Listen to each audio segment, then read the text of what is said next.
Ovo mi ćemo biti pitani zato što smo tu, što se nekako ne tražimo vezu sa Allahom da nas on zaposli, da preko njega, da on interveniše. Ja ne znam ovdje bilo kakno, smijem li to ispričati ovdje, kad je u Rudniku dolu klanju postio.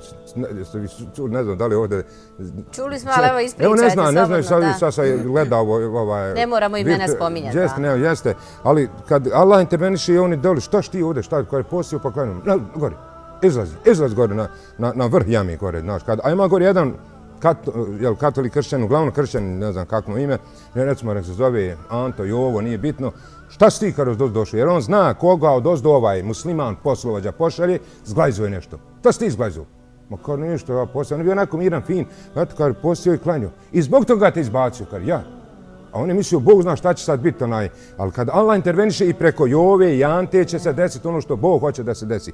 Kaj je, slušaj sada, ovo je naša malodušnost, naš kompleks niže vrijednosti, a njihovo dokazivanje da nas oni sad eto ko više vredniji nego mi sami sebe, ali tako smo zaslužili. Zbog naših ponašanja Allah nam daje da zaslužimo da kaže, evo sad preko kršćanina, vidi šta će se desiti, a da i mi taj kompleks razbijemo. Kada neš više dolni rat u jami.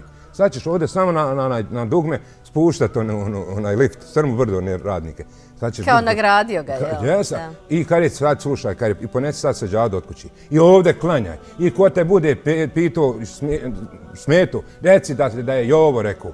Haj sad onaj doli poslovođa mizerni, sad ne kaže šta to ti klanjaš. Evo sad je Anto Jovo rekao. Ali ovo je Bog intervenisao preko njega. Hoće reći, kad se ti na Allaha osvrniš, sad je nebitno hoće preko Ante ili Muje, Sulje, nije bitno preko koga će doći realizacija toga. Ali da budemo iskreni, puno se oslanjamo i na biznismene, na doktore, malo na...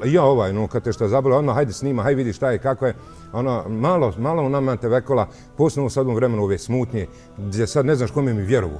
Evo, kome bi vjerovao u ovoj korupciji, kako on došao do položaja i tako dalje, koliko on zbilja sposoban da bude to što jest. Ko te više sad pita koliko si sposoban nego koliko imaš para, ali eto, bar nek vjernici budu načistu sami sa sobom, da sebe sačuvaju u ovom vremenu.